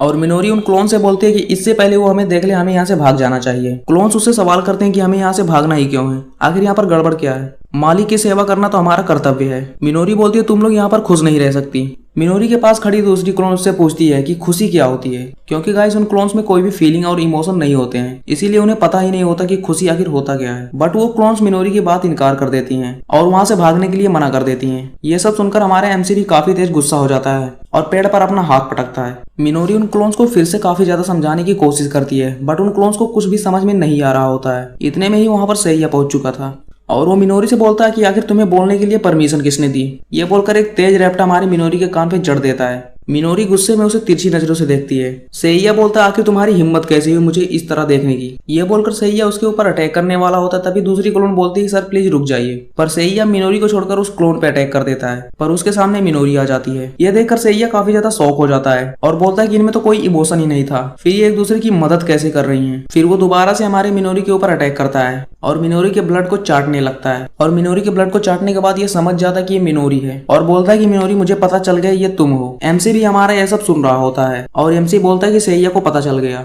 और फिर एमसी मिनोरी को बचाने के लिए वहां से काफी स्पीड से चल देता है। दूसरे साइड एमसी हमारा दरवाजा तोड़कर अंदर घुसता है। ये देखकर वो क्लोन्स हमारे एमसी के ऊपर सीधा अटैक कर देती हैं, जिससे हमारे एमसी इंजर्ड हो जाता है। पर उसके इंजर्ड होने के तुरंत बाद वो क्लोन हमारे एमसी को बचाने के लिए आ जाती है, जिसे देखकर सारी क्लोन्स बोलते हैं कि नंबर 10 तुम इसे क्यों बचा रही हो। और वो क्लोन बोलते हैं कि ये मेरा बड़ा भाई है, पर वो क्लोन्स बोलते हैं कि इससे कोई फर्क नहीं पड़ता कि वो तुम्हारा बड़ा भाई है या नहीं है, मालिक ने हमें घुसपैठियों को मारने का आदेश दिया है और अगर तुम इसे बचाने की कोशिश करोगी तो तुम्हें भी घुसपैठिया माना जाएगा और मार दिया जाएगा। नेक्स्ट सीन हमें सैया का दिखाया जाता है, जो कि मिनोरी को काफी बुरी तरीके से टॉर्चर कर रहा था और उसे काफी बुरी तरीके से मार रहा था। और सैया मिनोरी से पूछता कि आखिर तुम लोग वापस क्यों आए। चलो ठीक है, तुम लोग वापस आ गए तो मैं तुम्हें फिर से अपना कुत्ता बनाऊंगा और तुम्हें फिर से उसी तरीके से मारूंगा जिस तरीके से मैंने तुम्हें पहले मारा था। इतना बोलकर सैया समझ जाता है और बोलता है अच्छा तो मतलब तुम इन कठपुतलियों को बचाने के लिए वापस आए हो। फिर सैया एक क्लोन को पकड़ लेता है और उसका गला काट देता है। मिनोरी ये देखकर काफी ज्यादा गुस्सा हो जाती है और एक छोटे से तलवार से सैया के ऊपर अटैक कर देती है, पर सैया उसे काफी आसानी से डॉज कर लेता है और मिनोरी को एक जड़ की लात मारता है, जिससे मिनोरी दूर जाके गिरती है। फिर सैया दोबारा से ही अपने स्वॉर्ड से क्लोन को मारता है और मिनोरी जाकर उस क्लोन को हील करने लगती है और सैया अपने स्वॉर्ड से मिनोरी के हाथों को ही काट देता है और वो दोबारा से ही एक क्लोन के पेट में अपना स्वॉर्ड घुसा देता है और बोलता है कि तुम जिन्हें बचाने की कोशिश कर रही हो वो सिर्फ बेकार डॉल्स हैं, इसके अलावा कुछ नहीं। मुझे समझ में नहीं आ रहा आखिर तुम इन्हें बचाने की कोशिश क्यों कर रहे हो। इतना बोलकर सैया हमारे मिनोरी को घुटने टेकने के लिए बोलता है और बोलता है अगर तुम घुटने नहीं टेकोगे तो मैं इन डॉल्स को लगातार मारते जाऊंगा। डॉल्स मतलब गाइस ये क्लोन की बात कर रहा है, पर हमारी मिनोरी घुटने नहीं टेकती है, जिससे वो दोबारा एक क्लोन को मार देता है। पर मिनोरी कहती है कि प्लीज रुक जाओ और वो अपने घुटने टेक देती है और सैया मिनोरी के सामने अपने स्वॉर्ड को लाता है और बोलता है इसे चाटो और तुम यहाँ पे मना भी नहीं कर सकती। और ये मत सोचना कि मैं तुमसे पूछ रहा हूँ, मैं तुम्हें ऑर्डर दे रहा हूँ, तुम्हारा मन हो या ना हो पर तुम्हें ये करना होगा। मिनोरी यहाँ पर काफी ज्यादा डर जाती है और वो उसके स्वॉर्ड को चाटने के लिए अपनी जीभ को आगे बढ़ाती है और जैसे ही वो अपने जीभ को स्वॉर्ड के पास ले जाती है, सैया अपने स्वॉर्ड से हमारे मिनोरी की जुबान ही काट देता है, जिससे वो जुबान जाके जमीन पर गिरता है। और सैया गाइस इतना ज्यादा ब्रूटल होता है कि वो उस जीभ को उठाकर खा जाता है। ये देखकर मिनोरी वहाँ पे काफी ज्यादा डर जाती है और वहाँ से भागने लगती है, पर सैया मिनोरी को भागने नहीं देता और सैया मिनोरी को पकड़कर एक ही बार में उसके सारे कपड़े को फाड़ देता है, जिससे हमारे मिनोरी के सारे कपड़े फट जाते हैं। थोड़े बहुत कपड़े जो मिनोरी के बचे भी थे, सैया उन कपड़ों को फाड़ने के लिए जाता है और अपने स्वॉर्ड को हमारे मिनोरी के कपड़ों पे रख देता है और जैसे ही वो उन्हें फाड़ने वाला होता है, हमारा एमसी तुरंत ही वहाँ पे आ जाता है और सैया के फेस पे काफी तेज पंच मारता है और एमसी अपना कपड़ा उतार के मिनोरी की बॉडी को ढक देता है और अपने भाई को देखकर मिनोरी काफी ज्यादा खुश भी हो जाती है। सैया वहाँ पे लड़खड़ाते हुए खड़ा होता है और एमसी से पूछता है कि आखिर तुम वहां से बच के कैसे आए, उन क्लोन से आखिर तुम कैसे बचे। तुम उन क्लोन्स को मार नहीं सकते क्योंकि वो तुम्हारी बहन के मॉडल पर बनी है। एमसी बोलता है हाँ, मैंने उन क्लोन को नहीं मारा बल्कि मैंने उन क्लोन को समझाया है। सैया यहाँ पे बोलता है कि अब मैं तुम्हें यहाँ पे पकड़ लूंगा और तुम्हारी बहन के साथ वो करूंगा जो मैंने तुम्हारे बहन के साथ पहले किया था।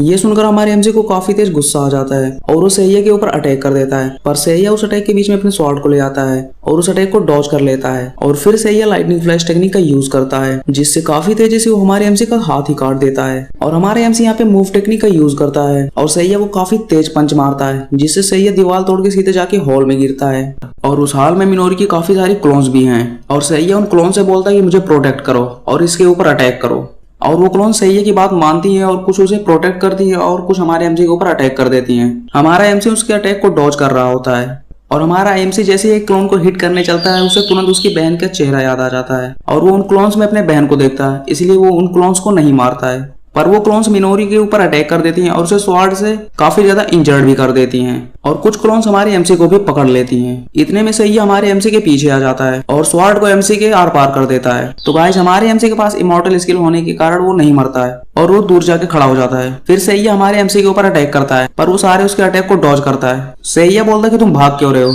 अगर तुम भागोगे तो मैं तुम्हारे क्लोन्स को मारूंगा। ये बोलकर उन क्लोन्स पे अटैक कर देता है, पर उस क्लोन को बचाने के लिए हमारा एमसी बीच में आ जाता है, जिससे सैया हमारे एमसी का 3-4 टुकड़ा कर देता है और हमारे एमसी का कटा हुआ टुकड़ा सीधा के जमीन पर गिरता है। जमीन पे गिरने के बाद सैया हमारे एमसी के सर पे एक किक भी मारता है, पर हमारा एमसी वहां पे तुरंत हील हो जाता है और एमसी सैया से बोलता है तुम्हें क्या लगता है तुम इतना करके मुझसे जीत जाओगे। और वो जाके उन क्लोन्स के आगे खड़ा हो जाता है, जिसमें से एक क्लोन हमारे एमसी से पूछती है आखिर तुम इतनी हमारी मदद क्यों कर रहे हो। एमसी बोलता है कि मुझे अपने बहनों की मदद करने के लिए किसी कारण की आवश्यकता नहीं है। सैया बोलता है कि तुम इन क्लोन्स की चाहे जितनी रक्षा कर लो और इन पर चाहे जितना दया दिखा लो, ये तो सिर्फ मेरे ऑर्डर ही मानेंगी और मैं जो कहूंगा ये सिर्फ वही करेंगी। इतना कहकर सैया एमसी को मारने का ऑर्डर देता है, पर वो क्लोन सैया को इग्नोर कर देती हैं। सैया ये देखकर काफी ज्यादा फ्रस्ट्रेट हो जाता है और बोलता है कि तुम लोग मुझे नजरअंदाज नहीं कर सकती क्योंकि तुम सब मेरी गुलाम हो।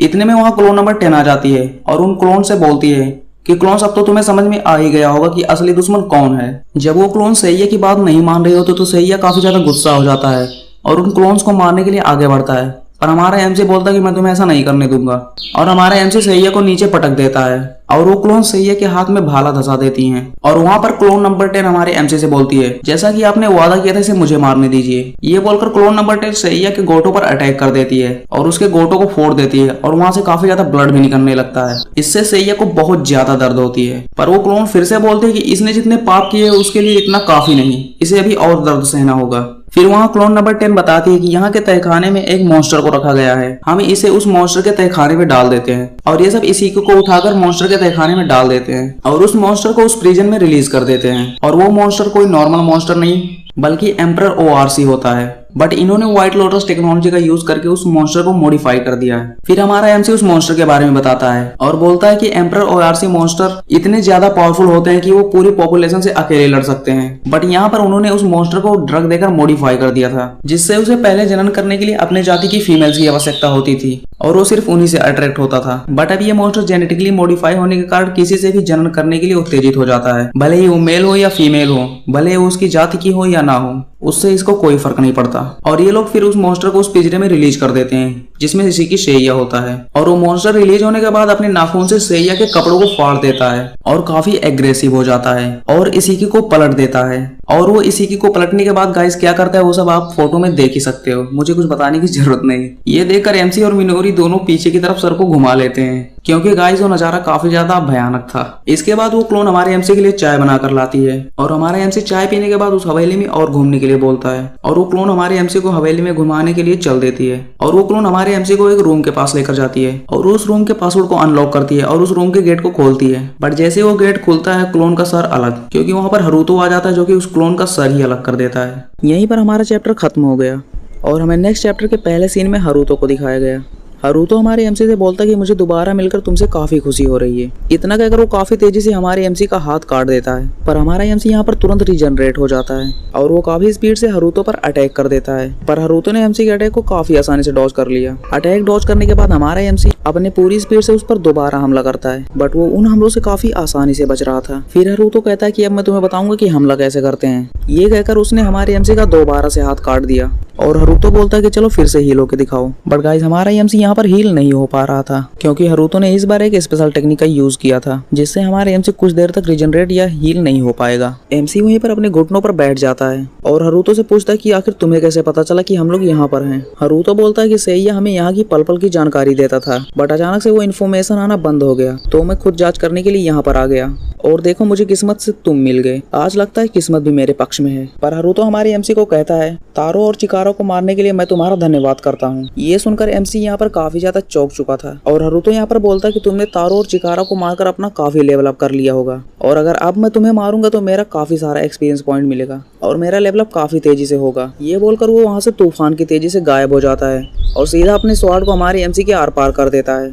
ये करने के बाद गाइस हरूतो का यहाँ पर काफी तगड़ा लेवल अप हो गया था और हरूतो और भी ज्यादा पावरफुल हो गया। हमारा एमसी काफी ज्यादा इंजर्ड होता है और उसका हाथ भी कटा होता है, पर वो अपने कटे हुए हाथ के साथ हरूतो पर अटैक कर देता है और एमसी कहता है मैं तुम्हें मार डालूंगा। हरूतो कहता है ऐसा नहीं हो सकता, तुम मुझे नहीं मार पाओगे। और उस अटैक के टाइम पर हरूतो सेंचुरी रेलन टेक्निक का यूज करता है जिससे वो इस अटैक से तो बचता ही है, साथ में हमारे एमसी को भी काफी ज्यादा इंजर्ड कर देता है। कुछ देर बाद वहाँ पर हरूतो बोला कि चलो फिर एक डील करते हैं, अगर तुम मेरे पीछे आओगे और मैं जो कहूंगा वो तुम करोगे तो मैं तुम्हारी बहन को छोड़ दूंगा और उसे जाने दूंगा। एमसी उसकी बात मान गया और उसके सामने अपने घुटने टेक दिया। ये सब देखकर हरूतो काफी तेज हंस रहा था और हरूतो बोलता कि क्या तुम्हें सच में लगता कि मैं तुम्हारी बहन को जाने दूंगा? बेवकूफ, मैं तुम्हारी बहन को भी मार दूंगा। ये सुनकर इस टाइम पर हमारे एमसी काफी ज्यादा एंग्री हो गया और उसने हरूतो के ऊपर अटैक कर दिया और उसके अटैक करने के बाद मिनोरी की काफी सारी क्लोन्स भी आ जाती हैं जो कि हरूतो पर अटैक कर देती हैं। पर एमसी उन क्लोन से बोलता कि तुम लोग रुक जाओ, तुम सब मिलकर भी हरूतो को नहीं हरा पाओगी। पर उनमें से क्लोन नंबर 10 हमारे एमसी से बोलती है हमें पता है कि हम हरूतो को नहीं हरा सकते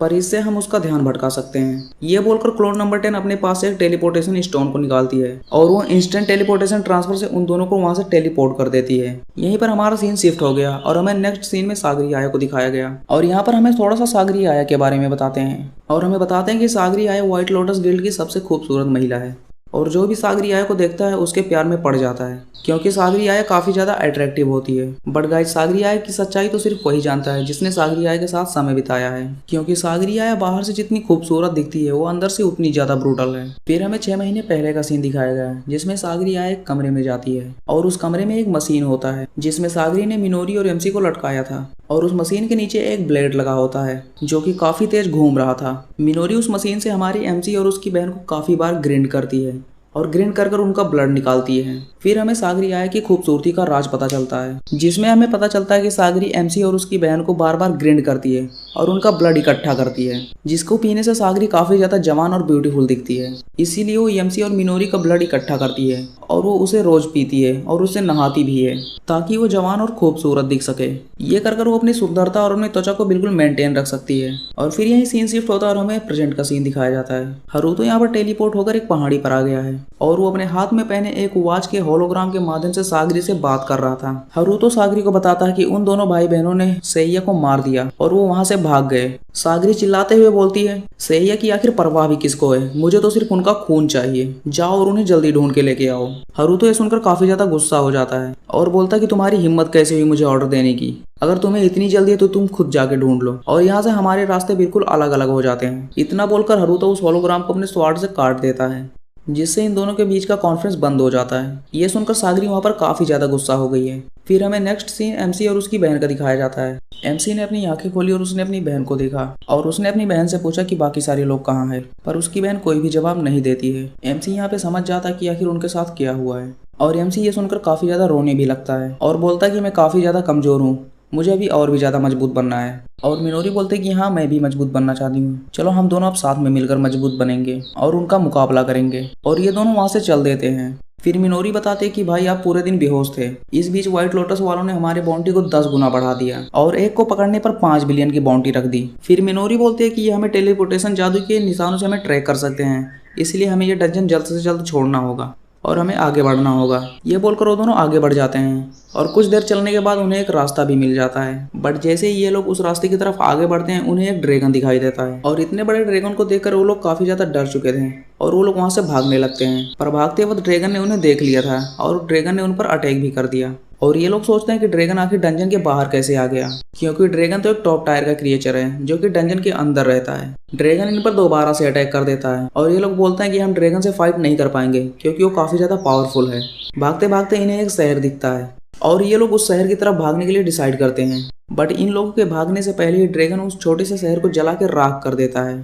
पर अभी इन दोनों को रियलाइज हो चुका था कि हम ड्रैगन से बचकर नहीं भाग सकते, या तो हमें उस ड्रैगन से फाइट करना होगा या तो उस ड्रैगन के हाथों में मरना होगा। फिर ये दोनों उस ड्रैगन को मारने का डिसाइड करते हैं और ये लोग दो अलग अलग डायरेक्शन से ड्रैगन के ऊपर अटैक कर देते हैं। और हमारा एमसी बॉडी एनहांसमेंट मैजिक का यूज करता है जिससे उसकी बॉडी काफी सख्त हो जाती है और फ्लाई करके सीधा ड्रैगन के जबड़े पर अटैक कर देता है। दूसरी तरफ मिनोरी अपनी चाकू से भी उस ड्रैगन के ऊपर अटैक कर देती है, बट उस ड्रैगन की स्किन गाइज काफी ज्यादा सख्त होती है जिससे उस ड्रैगन को कोई खास इंजरी नहीं होती है। फिर गाइज उस ड्रैगन ने अपने मुंह में एक फायर अटैक चार्ज किया और उसने हमारे एमसी के ऊपर अटैक कर दिया। बट उस अटैक के आगे मिनोरी आ जाती है और वो एक शील्ड भी लगा देती है। बट वो अटैक काफी ज्यादा पावरफुल होता है, इसलिए मिनोरी का शील्ड भी टूट जाता है और हमारी मिनोरी का हाथ भी जलने लगता है, जिससे मिनोरी अपने चाकू से अपने ही हाथ को काट लेती है। फिर हमारे एमसी अपने ही हाथों को दूसरे हाथ से पकड़कर उखाड़ लेता है और उसे मूव टेक्निक का यूज करके ड्रैगन पर अटैक कर देता है और उसे काफी सारे पंचेस भी मारने लगता है। फिर जल्दी से उस ड्रैगन के पीछे हमारी मिनोरी आ जाती है और वो ब्लैक फ्लेम मैजिक का यूज कर उस ड्रैगन पर एक फ्लेम अटैक कर देती है और वो ड्रैगन उस अटैक से संभल भी नहीं पाता है कि हमारा एमसी अपने सारे कटे हुए हाथों को जोड़ लेता है और एक नोकनुमा आकृति बना लेता है। और नोकनुमा शेप बनाने के बाद वो सीधा ड्रैगन के सर को छेद कर देता है और ड्रैगन वहीं पर मर जाता है।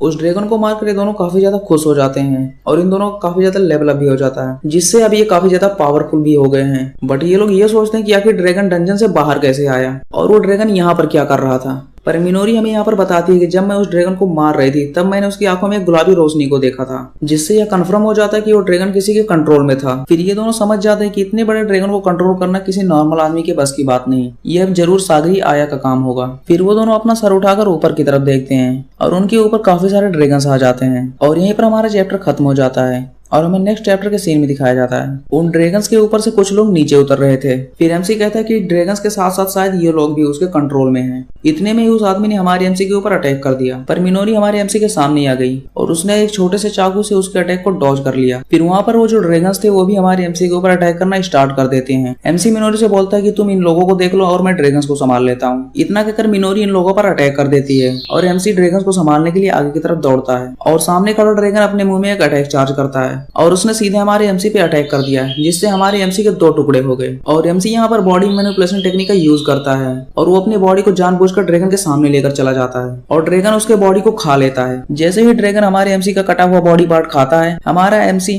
पॉइजन इनहेंसमेंट मैजिक का यूज करता है और उसका शरीर पॉइजन में बदल जाता है। हमारे एमसी का बॉडी पार्ट पॉइजन में कन्वर्ट हो जाने के कारण वो ड्रैगन वहीं पर मर जाता है, जिससे हमारे एमसी का काफी सारा लेवल अप भी हो गया था। फिर हमें मिनोरी का सीन दिखाया जाता है जो कि इन लोगों से लड़ रही थी और इनमें से एक बंदा स्वाड को हमारी मिनोरी के पेट में घोंप देता है और यहाँ पर हमारी मिनोरी काफी ज्यादा गुस्सा हो जाती है और ब्लैक फ्लेम मैजिक का यूज करती है और उस मैजिक का यूज करके इन लोगों को जला देती है और बोलती है अगर तुमने इसका उपचार जल्द नहीं किया तो तुम लोग मारे जाओगे। और मिनोरी देखती कि वो लोग ब्लैक फ्लेम मैजिक से जलने के बाद भी ऑर्डर्स फॉलो कर रहे थे। वो सभी जाकर एक लाइन में खड़े हो जाते हैं और उनके सामने से इसी की सैया बाहर निकलती है। फिर हमारा एमसी सागरी से पूछता है कि आखिर तुम्हें पता कैसे चला कि हम लोग कहाँ हैं। सागरी बोलते है कि मैं जिसे भी हिप्नोटाइज करती हूँ उसके साथ उसके मैं इंद्रियों को भी नियंत्रित कर सकती हूँ और वो क्या देख रहा है क्या सुन रहा है ये भी मुझे पता चलता है। इतने में मिनोरी एक अटैक चार्ज करती है और सागरी के ऊपर अटैक कर देती है, पर उस अटैक के सामने सागरी के द्वारा सम्मोहित किए गए वो लड़के आ जाते हैं जिनको सागरी ने सम्मोहित किया था। जिससे सागरी को कुछ नहीं होता है और वो बिल्कुल सेफ होती है। फिर सागरी वहाँ पर thunderbolt, salted chicken, dragon meat magic का यूज करती है, जिससे वहाँ की जमीन फाड़ देती है और वो उन दोनों भाई बहनों को अलग कर देती है। फिर सागरी तुरंत ही हमारे एमसी के पीछे आ जाती है और हमारे एमसी को हिप्नोटाइज कर देती है। मिनोरी अपने भाई को काफी बार आवाज देती है और उसे बुलाती है, पर हमारा एमसी मिनोरी की बात को नहीं सुनता है क्योंकि वो हिप्नोटाइज हो चुका था। और सागरी हमारे एमसी का चाटने लगती है, मतलब सागरी हमारे एमसी को चाटने लगती है, गाल पे गाइस, गाल पे। ये देखकर मिनोरी कहती है कि मेरे भाई को छोड़ दो और मेरे भाई को छुओ मत। और ये कहकर मिनोरी सागरी के ऊपर अटैक कर देती है, पर सागरी के सामने हमारा एमसी आ जाता है और हमारे एमसी के शरीर में मिनोरी का चाकू घुस जाता है। और सागरी बोलती है कि देखो ये लड़की कितनी बेवकूफ है, इसने अपने भाई के ही पेट में चाकू भोंक दिया। इतने में ही हमारे एमसी मिनोरी के ऊपर काफी तेज पंच मारता है, पर मिनोरी उस पंच से बच जाती है। और मिनोरी अपने भाई से बोलती है कि भाई तुम जागो, मैं तुम्हारी बहन हूँ, तुम मुझे मत मारो, तुम मुझे पहचानने की कोशिश करो। पर गाइस एमसी हमारे यहाँ पर सम्मोहित हो चुका था और उस सम्मोहित को केवल सागरी आया ही तोड़ सकती थी। या तो उस सम्मोहन को हम उससे ज्यादा पावरफुल मैजिक यूज करके तोड़ सकते हैं, या फिर हम जिसने वो सम्मोहन किया उसे मारकर वो सम्मोहन तोड़ सकते हैं। यानी गाइस उस सम्मोहन को तोड़ने के लिए हमें सागरी आया को मारना होगा। इतने में हमारे एमसी फिर से चालू हो जाता है और अपने बहन पे लगातार वार पे वार किए जाता है। पर गाइस यहाँ पर मिनोरी डिसाइड करती है कि अगर मैंने फाइट बैक नहीं किया तो एमसी उसे मार देगा। पर अब भी मिनोरी की अपने भाई पर अटैक करने की हिम्मत ही नहीं होती और वो बोलती कि मैं ये नहीं कर सकती, मैं अपने ही भाई को नहीं मार सकती। पर यहाँ पर फिर से मिनोरी के ऊपर एमसी अटैक पे अटैक किया जा रहा था और अगर अब यहाँ पर मिनोरी ने कुछ नहीं किया तो एमसी उसे मार डालेगा। और अब यहाँ पर मिनोरी अपने भाई से माफी मांगते हुए उस पर अटैक कर देती है और उसके हाथ और उसके सर को उड़ा देती है। फिर मिनोरी और एमसी के बीच घमासान फाइट होती है, जिससे इन दोनों का भी काफी ज्यादा लेवल अप हो जाता है। फिर लास्ट में मिनोरी अपने भाई को गले लगाती है और गले लगाकर वहां पर एक तेजी से ब्लास्ट करती है,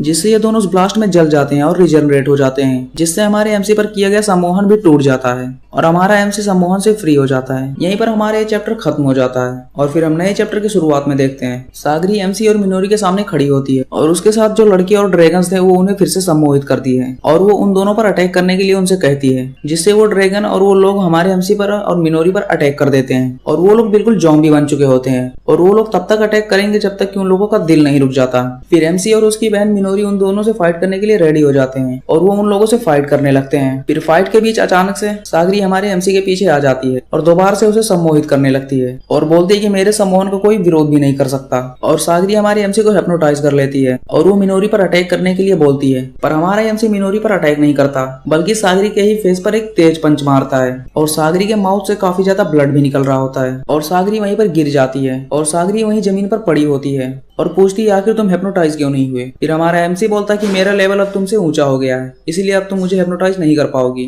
ये सुनकर सागरी काफी ज्यादा गुस्सा हो जाती है और वो इन दोनों पर अटैक कर देती है, पर मिनोरी अपने सामने एक शील्ड लगा लेती है जिससे उन दोनों को कुछ नहीं होता है। सागरी दोबारा से ही उन पर मेटेओर रे फॉलिंग स्टार टेक्निक का यूज करके उन पर अटैक करती है, पर मिनोरी दोबारा से ही वो शील्ड लगा लेती है और उन्हें कुछ नहीं होता। फिर अगला अटैक मिनोरी सागरी पर करती है। मिनोरी ब्लैक फ्लेम मैजिक का यूज करती है और सागरी के ऊपर अटैक कर देती है। ये देखकर सागरी अपने आगे बर्फ की शील्ड लगाती है, पर वो अटैक इतना ज्यादा पावरफुल होता कि सागरी का शील्ड काम नहीं करता और उस ब्लैक फ्लेम मैजिक से सागरी की पूरी स्किन जल जाती है। और अब की बार मिनोरी जाकर सागरी को सम्मोहित कर देती है और उसे उसी के कमरे में ले आती है जहाँ पर सागरी इन दोनों का ब्लड निकालती थी। फिर जब सागरी की आंख खुलती है तो खुद को वहीं पर लटका पाती है जहाँ पर वो उन दोनों को लटकाकर उनका ब्लड निकालती थी। फिर सागरी वहाँ पर काफी ज्यादा पैनिक हो जाती है और वो थंडरबोल्ट पर्पल लाइटनिंग टेक्निक का यूज करने की कोशिश करती है, जो कि नाकाम हो जाता है। फिर वो meteor ball star tail technique का यूज करती है और वो भी नाकाम हो जाता है। फिर वो water cutter water slash technique का यूज करती है और वो भी नाकाम हो जाता है। फिर ऐसे ऐसे करके वो अपने सारी टेक्निक का यूज करने की कोशिश करती है, पर वहां पर उसकी कोई भी टेक्निक यूज नहीं हो पा रही थी।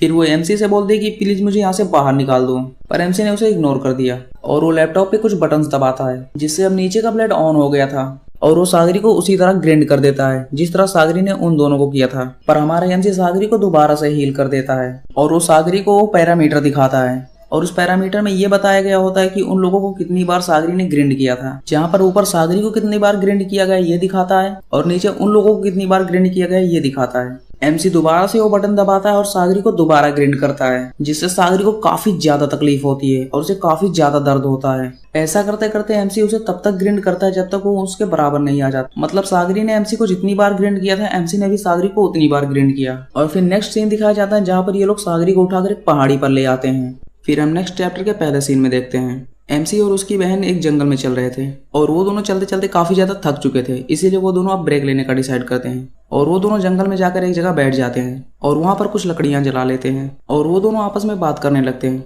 वो लोग कहते हैं कि हमारे सामने आखिरकार बहुत मुसीबतें आई, पर हमने सबका सामना किया और सबको रास्ते से हटा दिया और हमने अपना लेवल भी बढ़ा लिया है। फिर वो दोनों मिनोरी के क्लोन्स के बारे में कहते हैं इन क्लोन्स ने हमें बचाने के लिए अपना बलिदान दिया, हम उनका बलिदान कभी नहीं भूलेंगे। और वो लोग कहते हैं कि अब लगभग ये सब खत्म हो गया, बस एक बचा है और वो है कीरा हरुतो। हरुतो गाइस बाकी सभी टीम मेंबर्स में सबसे ज्यादा पावरफुल होता है और ये दोनों कहते हैं कि चलो फिर आराम कर लेते हैं, उसके बाद हमें नेक्स्ट क्या करना है उसका प्लान बनाएंगे। और तभी आसमान से एक बहुत तेज रोशनी आती है। ये दोनों देखकर उस रोशनी को काफी ज्यादा चौंक जाते हैं और तुरंत ये लोग सावधान हो जाते हैं। और गाइस जब वो रोशनी खत्म होती है तब हम देखते हैं कि हरुतो उसमें से बाहर निकल रहा होता है। हरुतो इन दोनों को देखकर बोलता है कि आखिरकार तुम दोनों मुझे मिल ही गए। हरुतो को देखकर एमसी मिनोरी को भागने के लिए बोलता है, पर मिनोरी मना कर देती है और उससे लड़ने के लिए कहती है। इतने में हरुतो हमारे एमसी के ऊपर अटैक कर देता है और हमारा एमसी दूर जाके गिरता है। और हरुतो यहाँ पर बोलता है कि मैं तुम लोगों के साथ खेलने की सोच रहा था, पर मैंने अभी अपना विचार बदल दिया है और मैं अब तुम लोगों के साथ खेलूंगा नहीं, बल्कि सीरियस फाइट करके तुम दोनों को खत्म करूंगा। ये कहकर हरुतो अपने एक स्पेशल शॉट को बाहर निकाल लेता है और बोलता है कि अब मैं तुम्हारी बहन को मार दूंगा। ये सुनकर एमसी और मिनोरी काफी ज्यादा गुस्सा हो जाते हैं और वो दोनों हरुतो के ऊपर अटैक करना स्टार्ट कर देते हैं।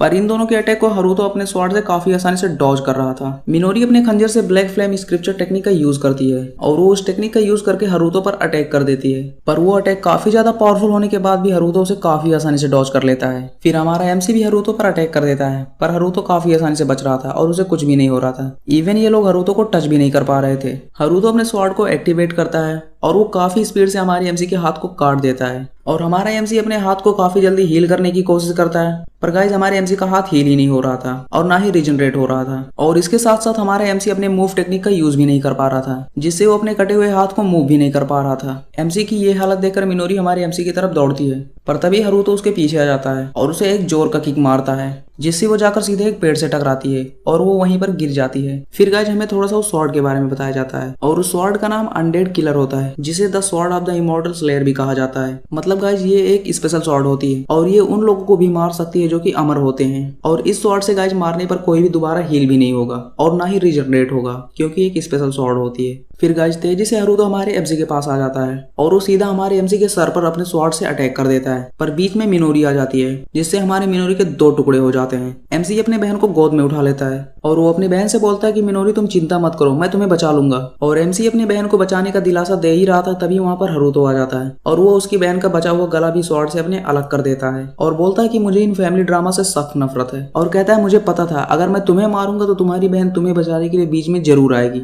और बिल्कुल वैसा ही हुआ, तुम्हारी बहन तुम्हें बचाने के लिए बीच में आई और मैंने उसे मार दिया। और हमारे एमसी अपने बहन के कटे हुए सिर को देखता है और इस समय पर एमसी बिल्कुल ही सुन्न पड़ चुका था। इसके बाद एमसी कुछ पास्ट सीन को इमेजिन करने लगता है, जहाँ पर मिनोरी हमारे एमसी के लिए खाना बनाती है और हमारे एमसी को खाने के लिए भी देती है। फिर वो बालकनी में कपड़े सुखाने के लिए जाती है और फिर एमसी उसे स्कूल जाने के लिए कहता है और फिर ये दोनों साथ में स्कूल चल देते हैं। स्कूल जाते वक्त ये दोनों रास्ते में एक्वेरियम जाने का भी प्लान बनाते हैं और ये दोनों एक सीढ़ी से नीचे उतर रहे थे, तभी उनके सामने हरुतो आ जाता है और वो उन दोनों से बिल्कुल इनोसेंटली पूछता है और वो बोलता है कि आप दोनों जरूर ही किरीयू मकोतो कुन और किरीयू मकोतो चान होंगे, है ना। ये सुनकर मिनोरी कहते कि हाँ हम दोनों हैं, पर आप कौन, मैं आपको पहचानी नहीं। इन दोनों को देखकर हरुतो काफी ज्यादा खुश हो जाता है और बोलता है कि आखिरकार मैंने तुम दोनों को पा ही लिया। इतना बोलकर वो अपने स्वॉर्ड को निकालता है और हमारे मिनोरी पर अटैक कर देता है, पर अपनी बहन के सामने हमारा एमसी आ जाता है, जिससे वो अटैक हमारे एमसी को लगता है और हमारे एमसी की आधी बॉडी भी कट जाती है, पर हमारे एमसी वहाँ पे तुरंत ही हील हो जाता है। ये देखकर मिनोरी काफी ज्यादा चौंक चुकी थी और ये देखकर हरुतो तो काफी ज्यादा खुश हो जाता है और बोलता है कि मुझे अपने आंखों पर विश्वास नहीं हो रहा, तुम दोनों सच में पुनर्जीवित हो सकते हो। और हरुतो बोलता है कि आखिरकार वो आदमी सच बोल रहा था। इतना कहकर वो अपने स्वॉर्ड से काफी तेजी से इन दोनों का सर अलग कर देता है। ये करने से हरुतो को काफी सारे एक्सपीरियंस पॉइंट भी मिल जाते हैं और ये दोनों फिर से ही रीजनरेट हो जाते हैं। ये सब देखकर ये दोनों कुछ भी समझ नहीं पा रहे थे, पर हरुतो उन पर एक अटैक किए जा रहा था और इन दोनों को बार बार मारे जा रहा था, पर ये दोनों बार बार रीजनरेट हो जा रहे थे। और हरुतो बोलता है कि तुम दोनों की शक्तियां तो अद्भुत है, अब मैं इसका असली उपयोग करूंगा। ये सब सोचने के बाद हमें फिर प्रेजेंट का सीन दिखाया जाता है, जिसमें एमसी अचानक से बहुत ज्यादा एनर्जी रिलीज करने लगता है। ये देखकर हरुतो कुछ भी समझ नहीं पाता है और वो काफी ज्यादा चौंक जाता है। वो पावर्स रिलीज करने के बाद हमारा एमसी एक मॉन्स्टर में कन्वर्ट हो चुका था। ये सब देखकर हरुतो काफी ज्यादा चौंक चुका था और वो बोलता है कि अब तो इसकी पावर्स भी नेक्स्ट लेवल पर आ गई हैं और ये पहले से काफी ज्यादा स्ट्रॉन्ग भी दिख रहा है। हमारा एमसी यहाँ पर काफी तेज चिल्लाता है और खाली चिल्लाने के फोर्स से हरुतो दूर जाके गिरता है। फिर हमारा एमसी अपने बहन के पास आ जाता है और वो टाइम रिवर्स टेक्निक से अपने बहन को हील कर देता है, जिससे वो अपने बहन की बॉडी के लिए टाइम को रिवर्स कर देता है और उससे हमारी मिनोरी हील हो जाती है। ये सब देखकर हरुतो की यहाँ पर काफी ज्यादा फट चुकी थी और बोलता है कि मैंने इसकी बहन को इस स्पेशल शॉट से मार डाला था, फिर इसकी बहन हील कैसे हो गई और आखिर ये अचानक से मॉन्स्टर कैसे बन गया। ये सारी चीजें देखकर और सोचकर उसे काफी ज्यादा गुस्सा भी आ रहा था और वो अपने शॉट से अटैक करने के लिए हमारे एमसी की तरफ आगे बढ़ता है, पर एमसी वहां पर लाइट के स्पीड से खुद और मिनोरी को लेकर गायब हो जाता है और दूसरी जगह जाकर खड़ा हो जाता है और एमसी ने अपनी बहन को वहां जमीन पर लिटा दिया। ये सब देखकर हरुतो बोलता है कि चीजें और भी ज्यादा दिलचस्प होती जा रही हैं। इतने में हमारे एमसी ने हरुतो के ऊपर अटैक कर दिया, पर हरुतो ने उस अटैक को डॉज कर लिया और दूर जाके खड़ा हो गया और हरुतो कहता कि मैंने तुम्हें हजारों बार मारा, पर मुझे इस तरीके की शक्तियां कभी नहीं मिल पाई, पर जब यहाँ पर तुम्हारी बहन मिली तो तुम्हें इस तरह की शक्तियां मिल गई और तुम्हें ये रूप मिल गया। इसके बाद एमसी अपनी पावर्स को रिलीज करता है और वो हरुतो पर अटैक कर देता है, जिससे हरुतो काफी हद तक इस अटैक को डॉज करता है, पर फिर भी वो काफी ज्यादा इंजर्ड हो जाता है और वो बोलता है कि आज तक मुझे कोई इस तरह से इंजर्ड नहीं कर पाया जिस तरह से तुमने किया है। फिर ये दोनों एक दूसरे पर अटैक पे अटैक किए जा रहे थे, पर लास्ट में हरुतो अपने शॉट से हमारे एमसी को मार देता है, जिससे हमारे एमसी सीने के पास ही इंजर्ड भी हो गया था। ये देखकर हरुतो दोबारा से एक अटैक चार्ज करता है और हमारे एमसी पे अटैक करने के लिए आगे बढ़ता है और एमसी वहां पर काफी ज्यादा डैमेज था, इसीलिए एमसी अपनी बॉडी के लिए टाइम रिवर्स टेक्निक का दोबारा से यूज करता है और वो काफी जल्दी खुद को हील कर लेता है और वो हरुतो के अटैक को डॉज कर उसी पर अटैक कर देता है, जिससे हरुतो दूर जाके गिरता है और अब हरुतो का स्वॉर्ड भी उसके हाथों से छूट गया था। इतने में हमारी मिनोरी को होश आ जाता है और वो अपने भाई का ये रूप देखकर काफी ज्यादा डर भी जाती है। फिर हम हरुतो को देखते हैं जिसने कि खुद को एक अलग ही डेविल मोड में एक्टिवेट कर लिया था, मतलब गाइज वो भी फुल डेविल मोड में आ चुका था, जिससे गाइज उसके पीठ के पीछे से एक पंखनुमा हड्डी निकल चुकी थी और उसके शरीर के बाहर से काफी सारी हड्डियां भी दिखने लगती हैं। फिर यहाँ पे मिनोरी खुद को देखती है और बोलती है कि मैं तो उस स्वॉर्ड से कट गई थी, फिर मैं आखिर जिंदा कैसे हूँ। और फिर वो अपने भाई को देखती है और बोलती है कि भाई ये तुम किस रूप में आ गए हो, पर उसका भाई उसे कुछ भी जवाब नहीं देता है और ये दोनों एक दूसरे पर फिर से अटैक करना स्टार्ट कर देते हैं। फिर गाइज ये दोनों आपस में फाइट करते हैं और काफी देर तक फाइट करते हैं और हरुतो भी हमारे एमसी को काफी बुरी तरीके से टक्कर दे रहा था, क्योंकि वो भी फुल डेविल मोड में एक्टिवेट हो चुका था। फिर लास्ट में हमारे एमसी हरुतो के गले के पास काट लेता है, जिससे उसका गला फट जाता है और वहां से काफी सारा ब्लड भी निकलने लगता है, पर हरुतो वहीं पर अपने स्वॉर्ड का यूज करता है और हमारे एमसी का सारा अलग कर देता है। और ये देखकर हरुतो वहां पर काफी ज्यादा खुश हो रहा था और काफी तेजी से वहां पे हंस भी रहा था, पर एमसी वहां पर दोबारा से अपने बॉडी के लिए टाइम रिवर्स टेक्निक का यूज करता है और दोबारा से अपने गले को जोड़ लेता है और वो हील हो जाता है। ये देखकर हरुतो वहां पर काफी ज्यादा परेशान हो जाता है और वो काफी ज्यादा चौक भी जाता है। पर गाइज अब की बार हमारे एमसी का गला पूरी तरीके से हील नहीं हो पाया था, क्योंकि गाइज उसने जिस स्वॉर्ड से अटैक किया था वो स्वॉर्ड काफी ज्यादा पावरफुल थी और उसी स्वॉर्ड का यूज करके उन्होंने हेल के गॉड को भी मारा था। तो आप लोग अंदाजा लगा ही सकते हो कि वो स्वॉर्ड कितनी ज्यादा पावरफुल थी। और गाइज फिर से इन दोनों की बहुत घमासान फाइट होती है, जिससे ये दोनों एक दूसरे पर काफी सारे अटैक्स भी करते हैं।